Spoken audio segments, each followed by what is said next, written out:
በመጨረሻም እንግዲህ ኪያዬ ሁሉንም ነገር ደርሳበታለች። የሚያሳዝነው ነገር ሁሉንም ነገር ስትደርስበት እንደዚህ እንዴት ትደብቁኛላችሁ? ደሞስ እሱ ማን ስለሆነ ነው የወንድሜን ቤት የሚቀማው? በማለት እንግዲህ ወደ አቶ በላይ ነጋ ልትሄድ ስትል ጽናትዬም ባክሽ ኪያ ተረጋጊ፣ ምን እንደሚባልና ምን እንደሚፈጠር ወንዶቹን ተረጋግተን መጠበቅና ማየት አለብን። ባክሽ ለምን ተናገርኩ እንዲል አታድርጊኝ በማለት ጽናትዬ ጽናት እንግዲህ የወንድሟን እህት ኪያዬን ትላታለች። ኪያዬ ያወቀችበት እንግዲህ እንዳታቅ ብላ ኪራና ጽናትዬ ከእህታቸው ሊደብቆ አስበው ፎቷቸውን ተሶፋ ተመጋረጃ ኋላ አድርገውት ነበረ። ሆኖም ግን ቤቱን ስታስተካከል ኪያዬ ታገኘዋለች። ኪያዬ ስታስተካክል ያገኘችውን ፎቶ መልሳ ቦታው አላስቀመጠችም ነበረ። ከዛ ጽናት ስመጣ ትደነግጥና ማን እዛ መጣው በማለት ልትደብቅ ስትል ነው እንግዲህ ኪያዬ ያየቻት።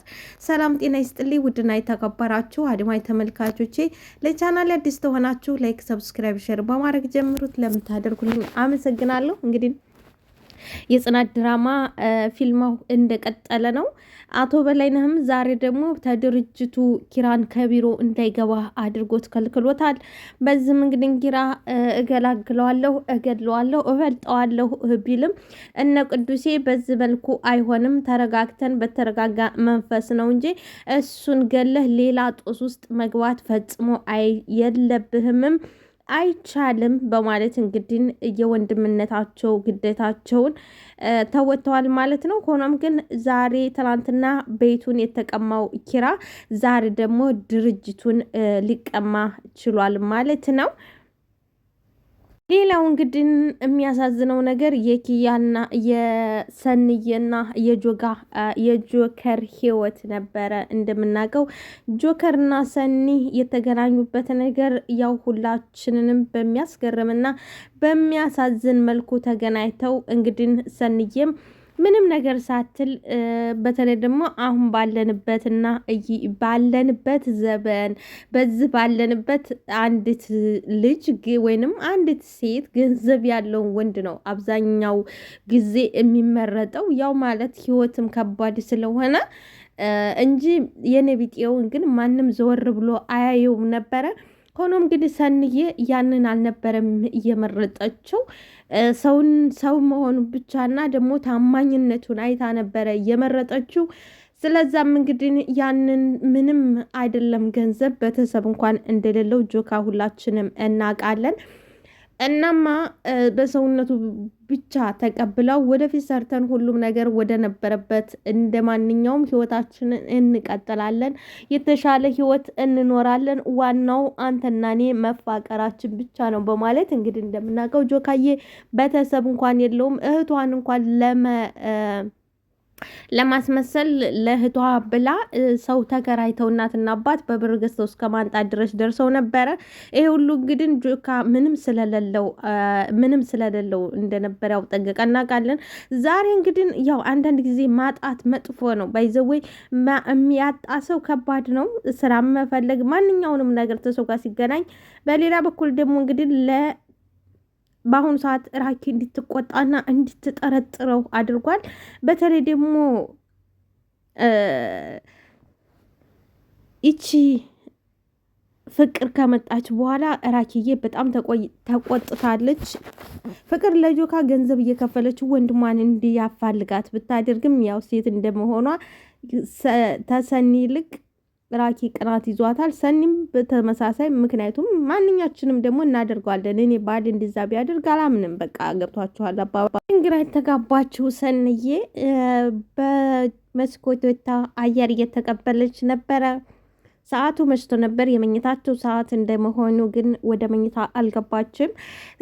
ጆከርም ሲፈልጋት ያጣታል። ምናልባት እህቷ ሰኒ ራኪ ጋር ሄዳ ተኝታ ነው በማለት ጸጥ ብሎ ወደ በረንዳ ሲወጣ ግን በረንዳ ላይ ቆማ ነበር። ምን ትሰሪያለሽ? እኔ እኮ ሳሎንም እዛም ፈልጌሽ አጣሁሽ። ምናልባት እኮ እህትሽ ጋር ሄደሽ ተኝተሽ እንደው ብዬ ነው ይላታል። እህቴ ጋር የምሄደው ለምንድን ነው? ለምን መጣሽ ስትለኝ የለ ወይ ትላለች። ሰንዬም እንግድን ጆከርም ምናልባት ናፍቃሽ እንዲሁ ብዬ ገባኝም የሆንሽው ነገር አለ ወይ ይላታል። ለምንስ ነው በዚህ ሰዓት ውጭ ወጣሽው ሲላት አምኜ የተመረኮዝኩት ምርኩዝ ሊሰበርን መሰለኝ ትላለች። ደግሞ ፈጣሪ እንዲያበረታኝ እየጸለይኩ እንግዲህ ኪራዬ በቅዱሴ መኪና ቅዱሴ እየነዳ ወደ ቢሮ ይሄዳል። እና ኪራም ከቢሮ ከመኪናው ሲወርድ በሩ ላይ ሲደርስ ምንድን ነው ይላል። ይቅርታ አለቃ እንዳይገቡ ታዘዋል አለ ዘብዘብ። ቅዱሴም አልገባኝም፣ እኔን እንዳይሆን ተሳስተሃል፣ እሱ እኮ ኪራ ነው ይላል ቅዱስ። መግባት ትችላለህ፣ አለቃ ኪራን ግን እንዳይገባ ብለዋል ይላል ዘብዘብ። እና ያለው ባክህ በገዛ መስሪያ ቤቴ ማን ነው እንዳልገባ የሚያደርገኝ? በገዛ መስሪያ ቤቴ ማን ነው እንዳልገባ የሚያደርገኝ ይላል ኪራ። ዘበኛውም አዲሱ አለቃ ነው እንዳልገባ ያዘዘ እንዳገባ ብሎ ያዘዘኝ አዲሱ አለቃ አልገባኝም ይላል ቅዱሴም። ኪራም እንግዲህ አሁን ህንፃው ባልተቤት ጋር ደውዬ ስራህን ከማሳጣህ አስገባኝ አለች። ሆኑ እንዴት ስንት ነገር ሰርተን አብረን ሰርተን እንደዚህ ታደርጋለህ ወይ ብሎ ጥያቄ ያቀርብለታል ኪራ። ዘበኛውም እኔ ምን ላድርግ? እኔ ምንም ማድረግ እኮ አልችልም። ደውለህ ማረጋገጥ ትችላለህ፣ ደውለህ ማጣራት ትችላለህ አቶ ኪራ ይላል። እንግዲህ ኪራም ያው እንደለመደው ማነቅ ልማዱ ነው። አንቱ አትበለኝ ቱልቱላ ብሎ ዘበኛውን ያንቃል። ቅዱስ የሚገርም አሁን ምንም ሌላ ነገር የምፈልገው ነገር የለኝም፣ ማን እንዳዘዘና ማን እንዳልገባ እንዳደረገ ብቻ ንገረኝ ይለዋል። ስማቸው ጋሽ በላይ ነው፣ ሌሎችም አሉ፣ ግን እንዳገባ ያዘዘ አቶ በላይ።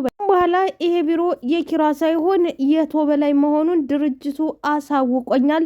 ከዚህ በኋላ አንተ እንዳትገባ ተደርጋል ብሎ ዘበኛው ለኪራ ይነግረዋል። ኪራ ቅዱሴም አልገባኝም፣ ቆይ እንዴት በዚህ ፍጥነት ይህን ሁሉ ነገር ሊያደርግ ቻለ ብሎ ቅዱሴ ጥያቄ ያቀርባል። ዘበኛው ይህንን አላቅም ክሮቤል፣ እኔ ስራዬን እንዳላጣ እንጂ አንተን ማስገባት አለማስገባት ፈልጌ አይደለም፣ ግን እኔ ዝጋ ተቀጣሪ ነኝ፣ ሰራተኛ ነኝ። አርግ የተባልኩትን ብቻ ነው ማድረግ የምችለው።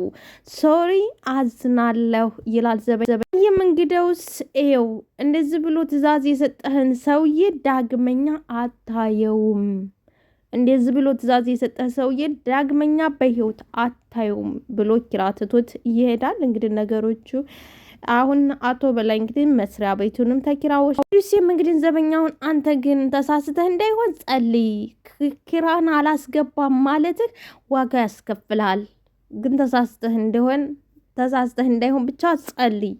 እኔ ማለት የወንድሜ ነው፣ ምክንያቱም እኔ ተምድር ተነስቼ አይደለም እዚህ ደረስኩት በወንድሜ እርዳታ ነው። ስለዚህ ዛሬ ወንድሜም ይሄ ንብረት የሱ ነው። አንዳችም ነገር ሰዎች እስቲስተካከልና ሙሉ ንብረቱ የወንድሜ የአባቱ ንብረት ወደ ራሱ እስኪመለስ ድረስ ይሄ የራሱ ቤት እንደሆነ አስረግጬ እነግርሻለሁ። ስለዚህ ምንም እንዳትጨናነቂ ቤትሽ ነው ትላለች ኪያዬ። እንግዲህ እውነት ኪያዬም በጣም ጎበዝ ነች። አንዳንድ ጊዜ አስባችሁታል፣ ጠንካራና ጎበዝ በመሆኗ ይሄ በመኖሩ ማንም ሌሎቹ ቤት ተሚሄድ የእህቱ ቤት መንጣቱ ራሱ ይሄ አንድ እድለኝነት ነው ማለት ነው። እንግዲህ ባይኖር ኖሮ የእሷ ባይኖራት ኖሮ እሷም ተሰዳጅ ሆና ወይ እነ ቅዱሴ ጋር ወይ እነናሆም ጋር ነበረ እምከደው። ስለዚህ አንዳንድ ጊዜ ጠንካራና ጎበዝ ስትሆኑ ለራስዎም ተታርፋላችሁ ማለት ነው። ላይክ፣ ሰብስክራይብ፣ አስተያየታችሁን በኮመንት አመሰግናለሁ።